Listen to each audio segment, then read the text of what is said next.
agradecerles a todos su presencia. Buenas tardes.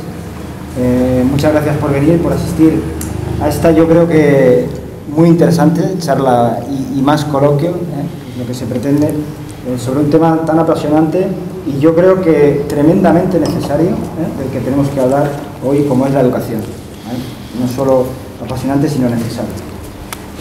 Especialmente quiero dar las gracias a Reyes Nogueira, candidata al Senado por Ciudadanos, está aquí con nosotros hoy, y disculpar la asistencia de Julia Llopis, que es la presidenta de CONCAPA, de la Confederación Católica de Padres y Madres de Alumnos, que ha tenido un pequeño percance y no puede salir de casa.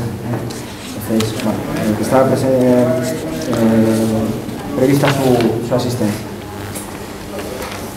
Lo primero, me van a permitir que me presente. Yo soy Carlos Ojeda, colaborador de la asociación Imagina Alicante, una asociación dentro de la que enmarcamos esta charla coloquio dentro de nuestro proyecto Cambiar el Mundo.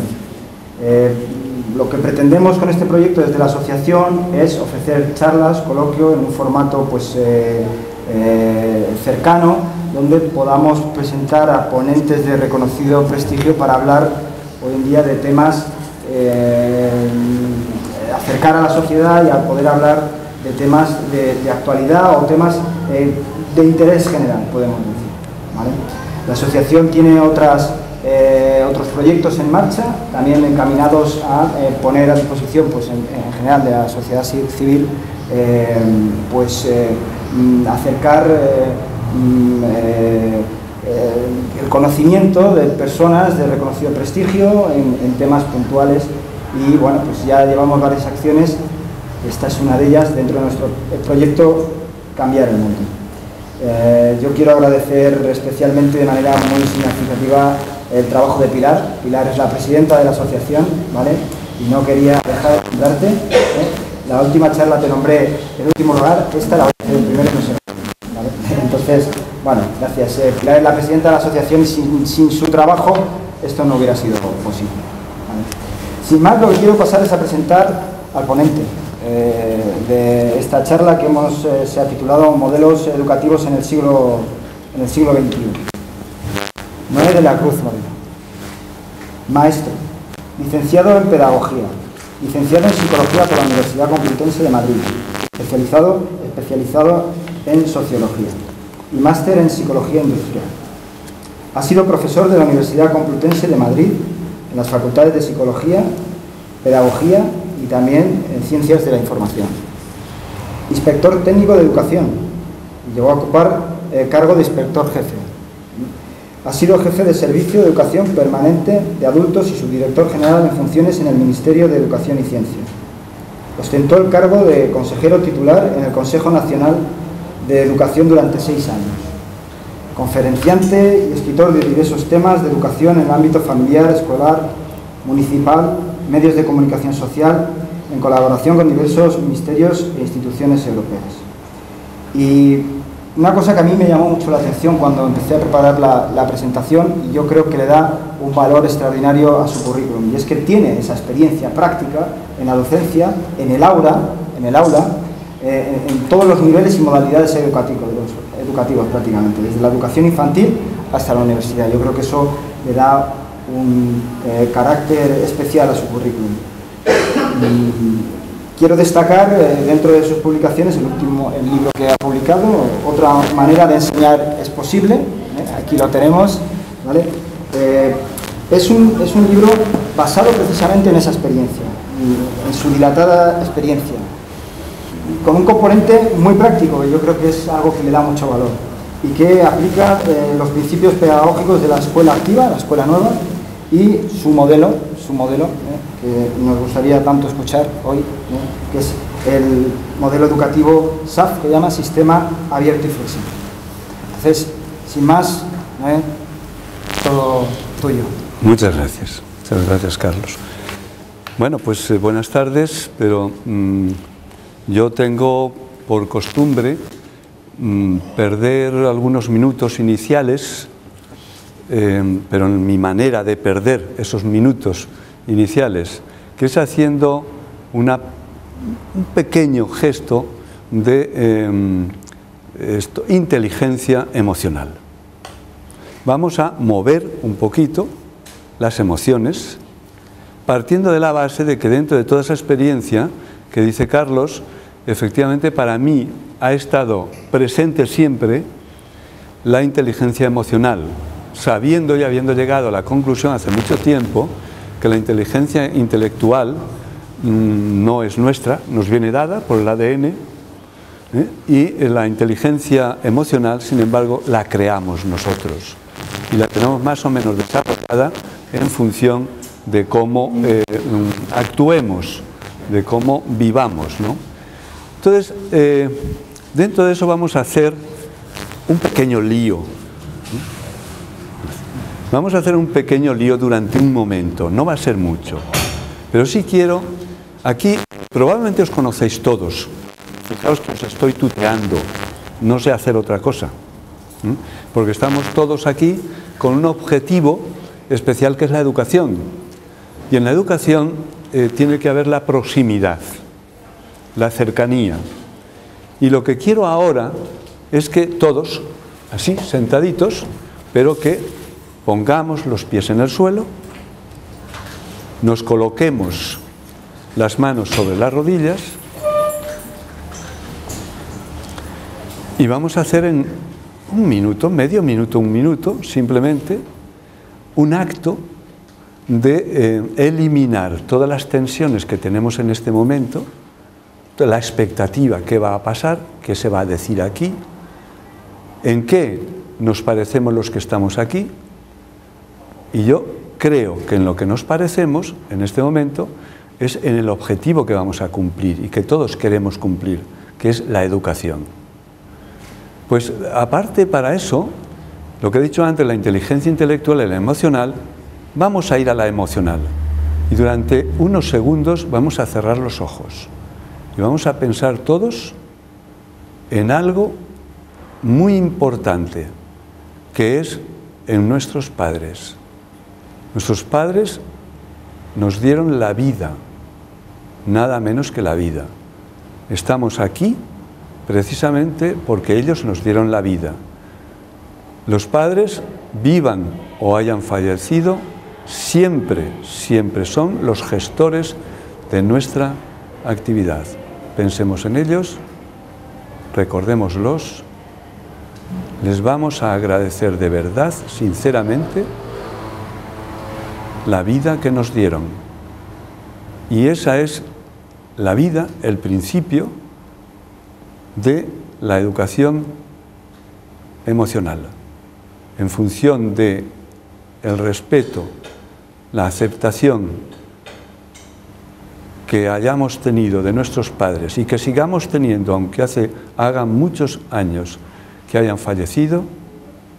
Eso es lo que nos va a poner en este momento como elemento de unidad para la pertenencia, como decía Bert Hellinger, la pertenencia de todos los que estamos aquí, de un grupo que va a pensar durante un tiempo, a sentir y a querer lo mismo.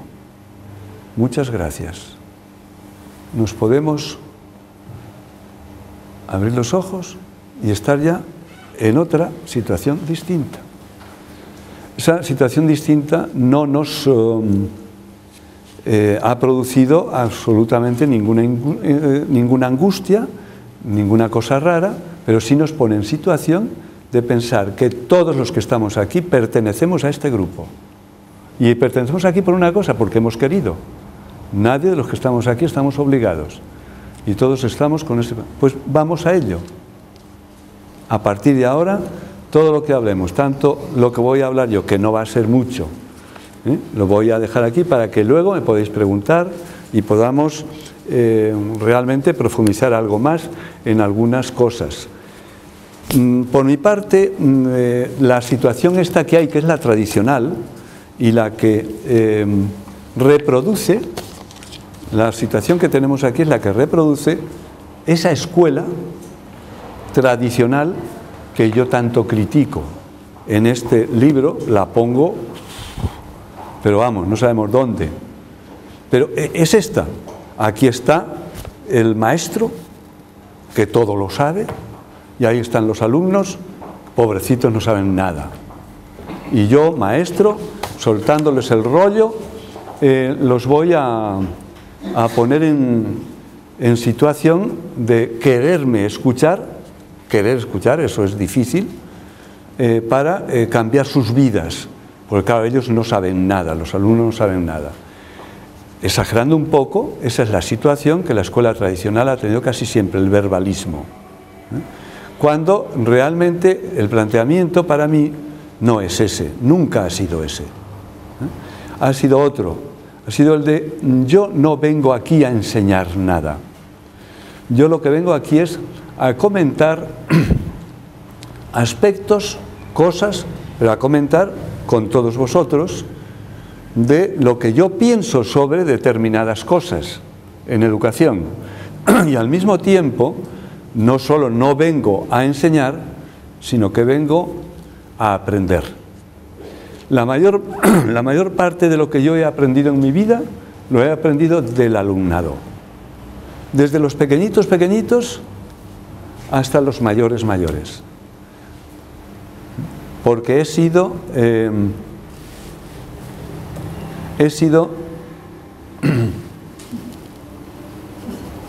por la interrupción. Quería presentarte a Mariana.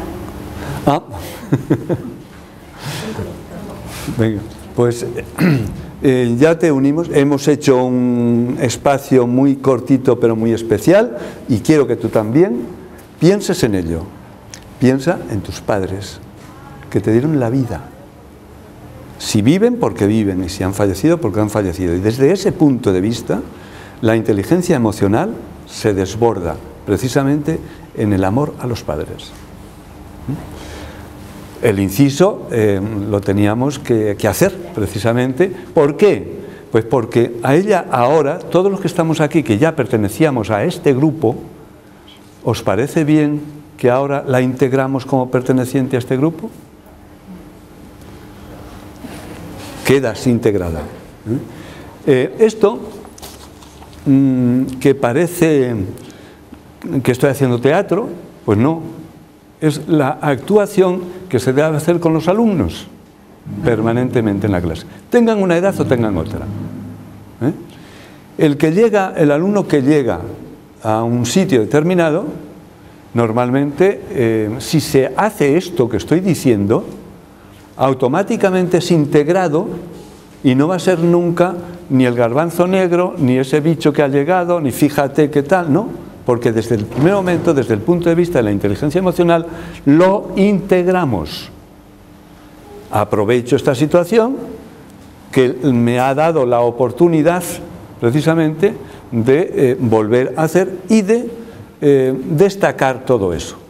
Todo lo que vamos a decir aquí en este momento creo que está dentro de ese ambiente, dentro de ese ámbito. Son tres modelos, bueno, los que sois docentes sobre todo, pero todo el mundo habrá oído de montones de modelos. No, es que está utilizando otro modelo de educación. Es que no, a través de la historia, y lo que estoy diciendo es más de 50 años, ya cerca de los 55 años, de investigación, primero sin saber lo que hacía, pero sí que me gustaba lo que hacía y veía los resultados, y luego después ya investigando, experimentando e investigando. Entonces, solo ha habido tres modelos educativos a través de la historia, y nada más que tres. El primero, que es el que se centraba en el aprendizaje del alumno. El aprendizaje del alumno, los hombres primitivos, evidentemente no sentaban así allí a sus hijos para soltarles el rollo de describirle cómo eran los animales que tenían que cazar, ni para decirles tal. Estaban allí los animales, iban con ellos, lo vivían prácticamente y aprendían en la práctica. Lo importante no era la enseñanza que le daba el profesor, el padre, la madre o quien fuera, sino era el aprendizaje. Y el aprendizaje debe ser siempre a través de la práctica. Y cuando es cuanto más pequeños, mejor todavía. La creatividad. Bueno, pues ese modelo fue desapareciendo. Y bueno, durante, por ejemplo, Confucio en la China y después todos los grandes filósofos griegos siguieron ese modelo. Platón, Aristóteles y antes Sócrates, ¿no? Pues ese fue el modelo, el de Sócrates también. Pero llega un momento en la historia de la humanidad en la que hay un cambio tremendo, especialmente en todo el mundo occidental. Y en ese momento es cuando, por ejemplo, desaparece prácticamente la cultura de la faz de la tierra. O sea, ni la cultura griega ni la cultura latina, es decir, hay una época difícil, muy difícil en la historia. Y en esa época difícil, los únicos que saben y que aprenden son los monjes en los monasterios. Y escriben todo como Dios les daba a entender, todo a mano. Se hacía un solo libro. Y ese libro era el libro de texto de todos los demás de la comunidad y de todas las comunidades que hubiera. ¿Qué es lo que hacía el monje? Leer ese libro y los demás escuchaban.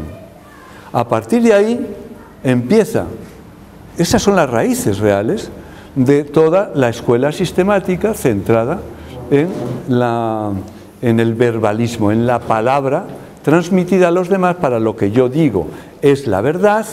Y lo que vosotros, alumnos, tenéis que hacer es creerme porque yo digo que es la verdad. Esto arraigó de tal manera que todavía hoy no hemos conseguido desarraigarlo.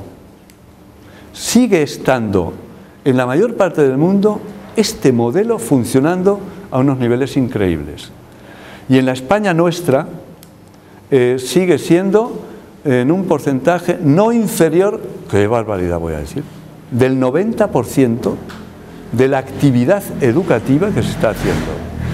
Porque todo el mundo sabe lo que dicen los demás, lo que hay que hacer, pero luego no cambian en la práctica real. Entonces, hay unos cambios, efectivamente, en miles de profesores, parcialmente, que hacen en su aula lo que pueden, porque están convencidos que lo que se venía haciendo no es lo correcto. Y cambian y hacen. Pero ¿qué ocurre? La mayor parte de ellos terminan siendo los maestros quemados, que decimos. Porque el vecino, el compañero, el colega, dice, pero qué tontería, pero ¿por qué estás haciendo eso? ¿Pero por qué no tal? ¿Por qué no cual? Mira, porque es que esto creo que es lo que tengo que hacer. Anda, anda, estás perdiendo el tiempo. Y además, tal. Y termina, al final, muchos de ellos, eso, siendo el maestro quemado, el que, bueno, pues cede a los demás y sigue la monotonía. Lo más cómodo es eso, pero no es lo mejor. En todo ese proceso, aquí tengo, lo que sí pido, si luego después a los que lo tengan esto, bien, y los que no, si se les puede luego repartir para que se queden con ello. Porque lo importante no es, hay aquí una serie de puntos, son 3 páginas, que cada una de ellas tiene un peso específico grande en lo que estoy diciendo, y que os quede no lo que yo diga solo, sino que está por aquí escrito y que os pueda servir a su vez a vosotros, amigos, familiares y tal, a retomar todo esto y hasta en casa y tomando una cerveza poder hablar de ello. Que se tenga el documento, si es posible.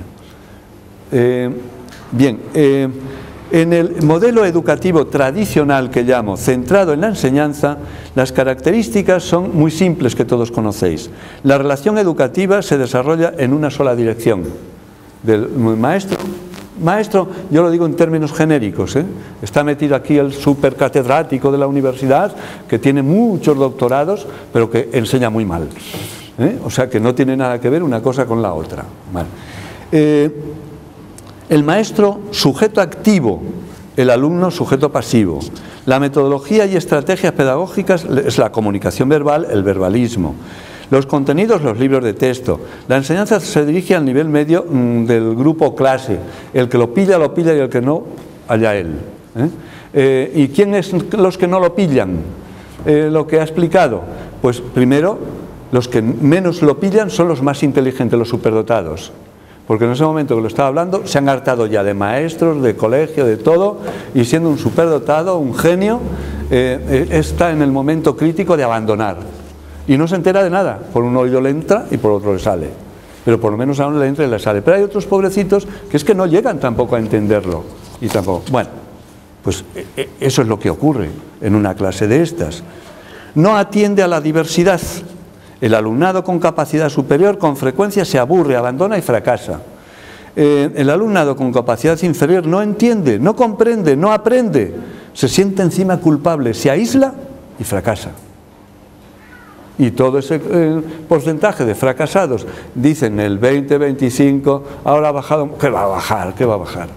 O sea, como mínimo hay el 30% de fracasados de abandono y fracaso real, y de los otros que no han fracasado, bueno, pues han aprendido la mitad de lo que podían aprender, salvo que dentro de la familia haya habido elementos que hayan conseguido llevar siempre una dirección, porque es la familia la auténtica educadora, y entonces la mayor parte de ellos, por suerte, son los que salen adelante mucho mejor, la familia.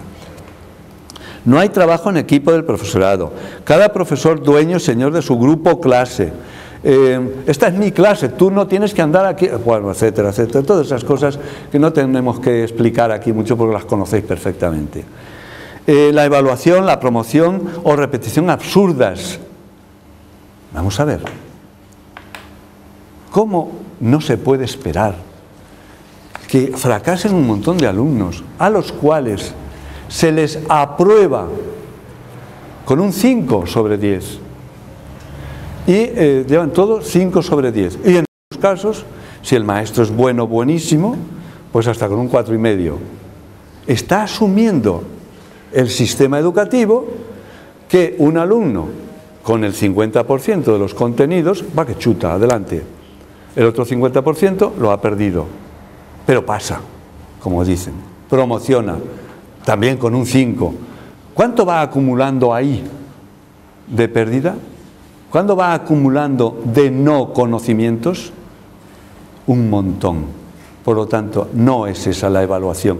¿Y quién dice todo eso? Las leyes de educación, las sacrosantas leyes de educación, los políticos, que siguen dictando todo eso una vez y otra vez y otra vez.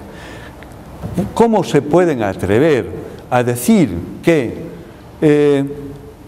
las matemáticas se tienen que dar en 5 horas a la semana, que la lengua en 5 horas, que lo otro en 2 horas, que lo otro tal? Si el niño que es un superdotado, si en las matemáticas es un lince, si diga usted, ¿por qué me obliga a estar 5 horas con las matemáticas si yo con 2 tengo bastante? Y otro dice, pues que ¿por qué me hacen con 5 horas tener que tragar todas las matemáticas si yo necesito 10? Bueno, o sea, pinceladas, ¿no?, que estamos dando. Bueno, lo peor de todo, y voy pasando ya, ignora y excluye a la escuela paralela, los temas transversales, la educación en valores universales, el currículo oculto, la creatividad, la inteligencia emocional, etcétera, etcétera, que es la esencia de la educación.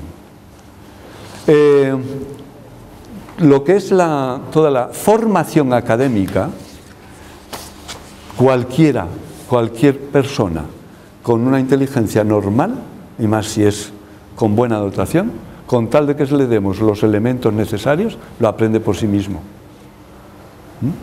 Es decir, que no hay un tonto tan tonto que no sea capaz, dentro de la normalidad, estamos hablando, de poder aprender si se le dan documentos, si se le dan libros, si se le dan y se les da una orientación para poder andar. Bueno, segundo modelo, modelo educativo tradicional, teóricamente centrado en el aprendizaje del alumno. Repito, modelo educativo tradicional, teóricamente centrado en el aprendizaje del alumnado, pero solo teóricamente. ¿Qué ha ocurrido? Pues que en el siglo XX, sobre todo, hubo movimientos impresionantes, como has dicho, la escuela nueva, la escuela activa, montones de maravillosos educadores y educadoras que crearon y demostraron cómo se tenía que actuar, centrando toda la actuación, la actividad en el aprendizaje del alumnado. y crearon montones de cosas. Digo Dewey, que me sale ahora, el learning by doing, el aprendizaje por la acción, por la actividad, el learning by playing, jugando, el learning, etcétera, etcétera, etcétera. Eso es, ahí está la creatividad y así es como se debe enseñar. Pero ¿qué ha ocurrido? Pues que el modelo de la Edad Media ha triunfado sobre todos ellos. Y a María Montessori, hay muchos centros que se llaman María Montessori, la mayor parte de ellos os aseguro. Yo ahora, en el 2006, exactamente en el 1976, saco la oposición de inspección técnica, es decir, que son ya 40 años. Y he estado en todos, como les dice, en todos los niveles educativos y modalidades educativas, toda mi vida. Quiere decir que algo tengo que saber de esto. Y os aseguro que lo sé. Y que he tratado muchas veces de que no sea así. Y luego llega pues el desarrollo de las nuevas tecnologías educativas. Y ahí ya ha empezado a ser el desbarajuste total. Porque se considera que los instrumentos pueden modificar y sustituir al ser humano, al profesorado. ¡Qué error más grande! Las nuevas tecnologías, incluyendo Internet, no dejan de ser un maravilloso instrumento, pero al servicio de la educación, pero utilizado en la forma adecuada, no sustituyendo, sino como instrumento. Lo mismo que lo era antes, otras cosas. Bien, eso es lo que no se está haciendo, aunque luego han venido montones he dicho María Montessori, podemos citar muchísimos, os voy a dar ahí seguramente, y luego si no en el libro, hay muchas cosas que podéis ver directamente con ejemplos, con práctica, bueno, no voy a citar muchas más cosas del modelo educativo tradicional porque tengo que decir como final que la mayor parte de los cambios que ha ido habiendo no han conseguido penetrar en las entrañas de la escuela. Los muros de la escuela han sido impermeables a todo ello. Y, por ejemplo, ¿introduce algunos principios de la escuela nueva y la escuela activa? Pues sí, pero normalmente también los introducen a través de la mediación del profesorado, no dejándole a los alumnos que lo descubran ellos. No hay aprendizaje más maravilloso que el de los errores. Aquel que se equivoca y vuelve sobre el camino y termina consiguiendo el éxito, eso no hay quien se lo quite. Eso entra dentro de sí. Por lo tanto, el atrevimiento a equivocarse es el camino seguro del éxito. Y eso es lo que no hace ni permite la manera de introducir las nuevas tecnologías de la educación. Especialmente Internet, que digo desde hace mucho tiempo, la biblioteca jamás soñada. Ahí la tenemos. Pero también las teníamos antes y muchos no aparecían ni por la puerta de las bibliotecas, aunque fuese con libros, la mayor parte, porque no se les enseñaba ni siquiera a leer bien y a disfrutar la lectura, que es lo importante. Bien, no asumió los principios, este segundo modelo, y las enseñanzas prácticas de Rousseau, el Emilio de Rousseau. La primera enseñanza es la naturaleza, vivir en la naturaleza, porque de la familia y de la naturaleza, ¿cuánto se aprende? Sin que nadie te lo enseñe, simplemente viviendo en la naturaleza, de los animales, de las plantas, de las flores, bueno, increíble. Froebel, Pestalozzi, que fueron seguidores, tal.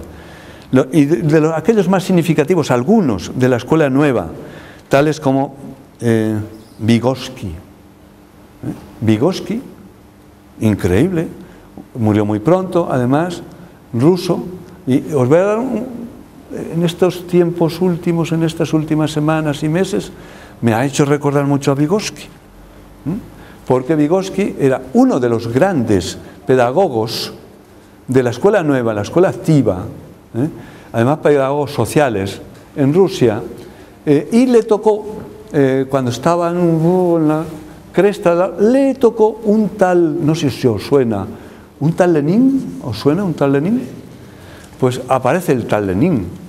Y el tal Lenin va contando maravillas que él va a hacer, cómo va a transformar a toda la sociedad, cómo va, bueno, la cantidad de cosas que va a hacer, mentiras, engaños, arrastrar, tirar, etc. Y una vez que incluso el propio Vygotsky consiguió convencerlo y ponerse a su lado, poco tiempo después lo expulsó, lo anatematizó, lo encerró. Pero Vygotsky, aunque luego murió muy pronto y una de las causas fue esa misma, es una maravilla, y sobre todo por lo que le tocó. Dewey, que lo he dicho antes, Montessori, Freinet, Cousinet, Steiner, Rudolf Steiner. Con Rudolf Steiner tengo muchísimo que contar y que vivir, sobre todo en las escuelas Waldorf, ¿no? Porque he estado en ellas, he estado en las mejores, me he recorrido las de casi toda Europa. Soy íntimo amigo, bueno, pues mira por dónde, del presidente de todas las escuelas Waldorf de España, íntimo amigo. El martes pasado, que fue la presentación de mi libro, la presentación oficial en el Colegio de Doctores y Licenciados de Madrid, él estuvo uno de los primeros comunicando cosas también, ¿no? Y conozco los mejores de Alemania. Bueno, y lo más significativos del siglo XX, que son también importantes, como es Neil. También tuve la enorme suerte de conocerlo un año antes de morir, y además en su propio sitio, en Inglaterra, ¿no? Edgar Ford, Piaget, Freire, Bloom, Cirigliano, y los últimos que están ahora haciéndose, bueno, predicando por todos sitios, pues por ejemplo Gardner, sí, pero Gardner es otro de los que predica mucho, pero luego no está en la escuela real que pueda decir cómo funcionan las cosas que él dice. O sea, que lo dice lo que tienen que hacer los demás. Y Gardner, porque claro, muchas de las cosas que ha dicho Gardner y que he tenido que leer, hacía a lo mejor 2 o 3 décadas que yo ya las había hecho, que ya las tenía, y ahí están demostradas, en la práctica.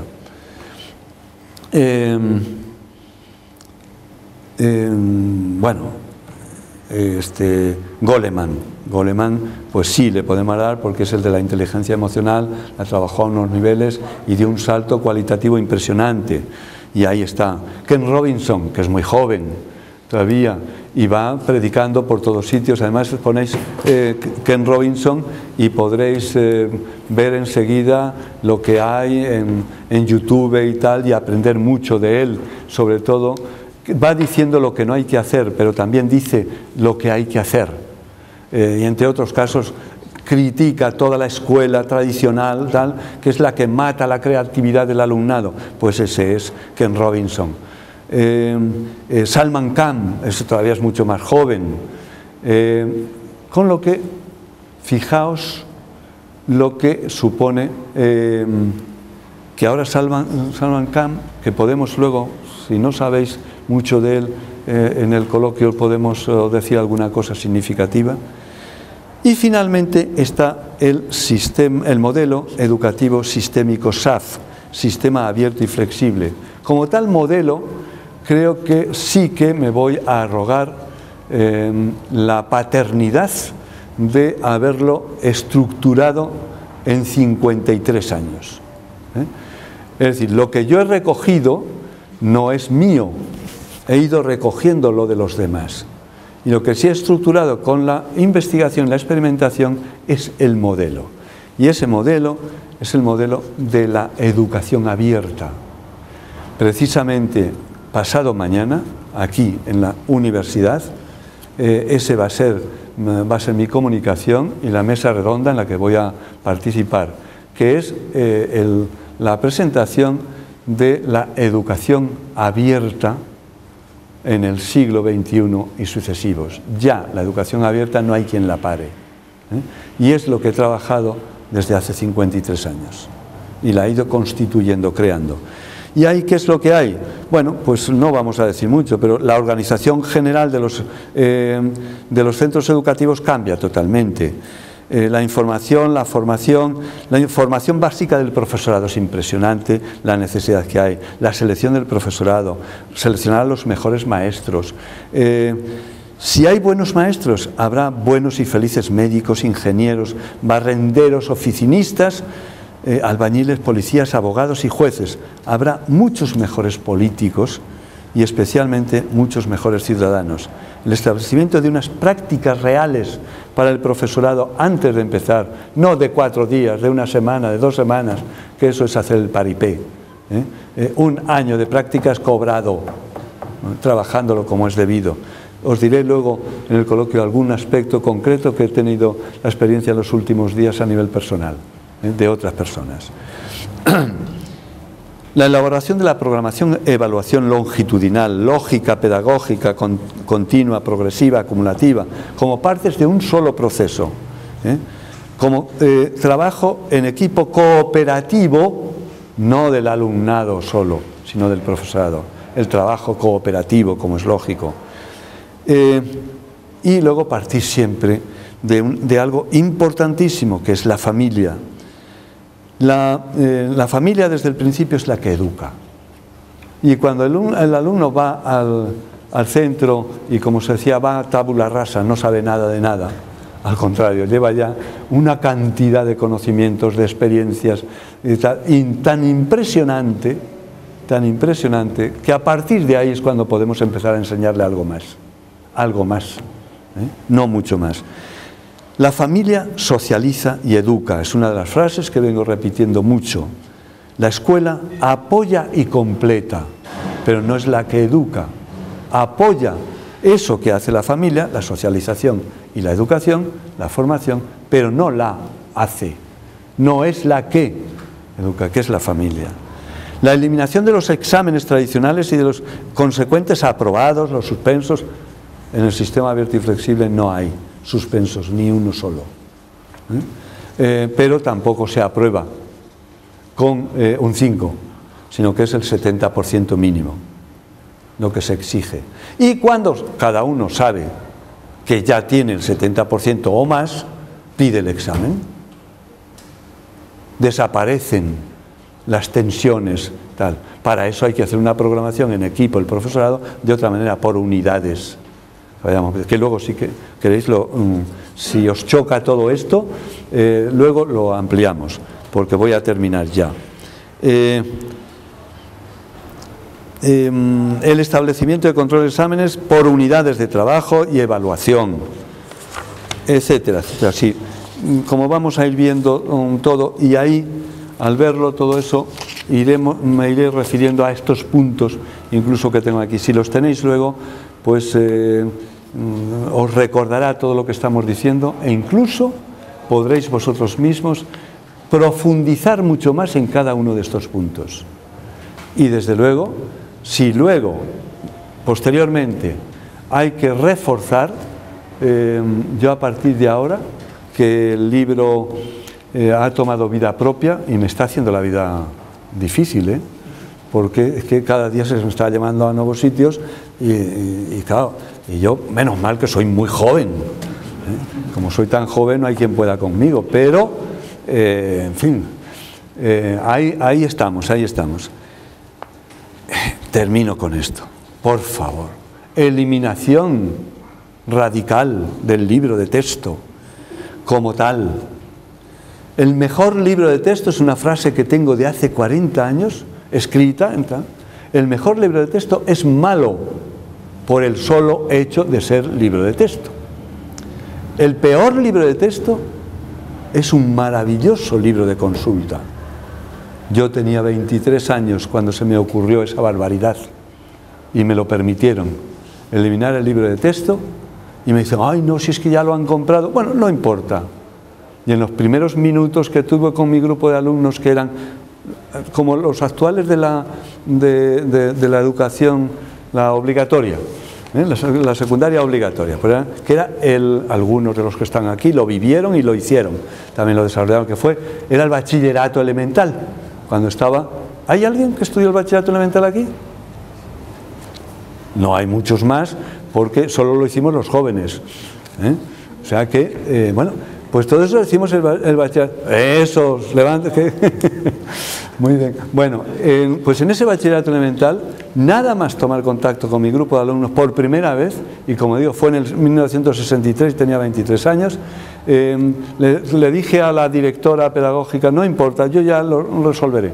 Lo resolví en muy poco tiempo. Le dije, oye, no sin nada, cuando lleguéis esta noche a casa, pedirle a vuestros padres que os den todos esos libros que hay de matemáticas, de geografía e historia, de lengua y literatura, porque yo me comprometí a dar además las 3, yo solo, y promocionar con esos alumnos, y me lo permitieron. También es que me permitieron cosas muy gordas, ¿no? ¿Y qué es lo que ocurrió? Le dije, bueno, y a vuestros primos, los libros que tengan de eso, sean de ahora, sean del año pasado, sean de hace 20 años, sea del siglo pasado, que os los den, por favor. Luego se los devolvéis el año siguiente, al terminar el curso.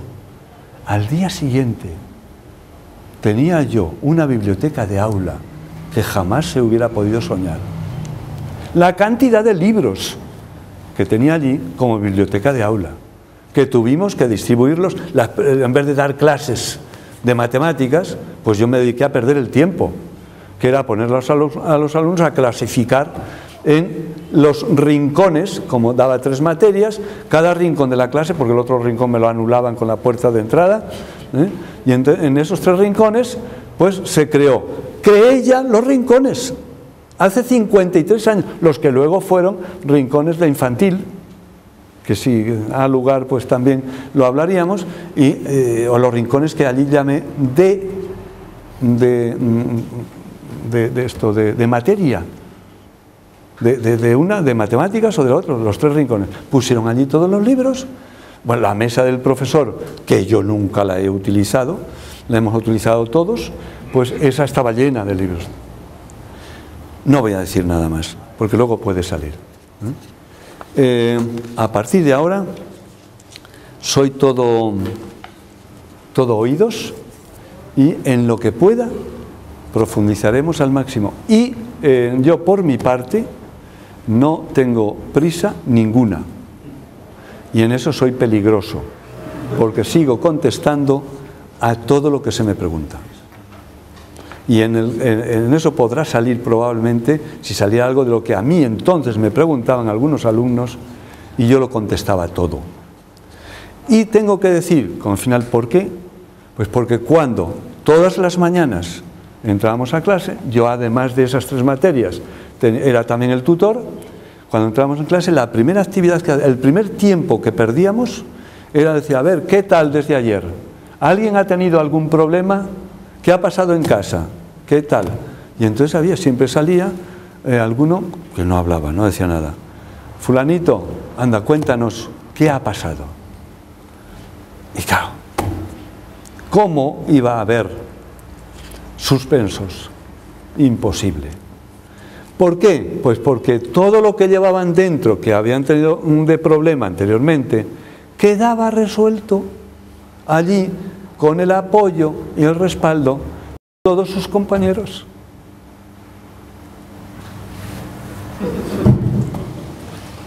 Bueno, soy un charlatán con lo que... Córtame, ¿eh? O sea. Como sabéis, el formato que tenemos es una primera exposición de 20 minutos, media hora, sobre el tema de la especialidad del proyecto, y luego, sobre todo, lo que nos interesa es la vuestra participación. Es decir, aprovechar que hay una persona con 50 años de experiencia en la enseñanza, que es visionario, que tiene una idea de cómo se va a enseñar en este siglo, y aprovechar todas esas dudas que podéis tener en hacer las preguntas y averiguar quién es Noé de la Cruz realmente, porque se os va a manifestar a través de estas respuestas que os va a dar a las preguntas, a las antiguas que tengáis. Queremos para este fin cambiar un poco ese formato, y entonces si podemos mover un poco las sillas, ¿no? Noé va a Venga. también a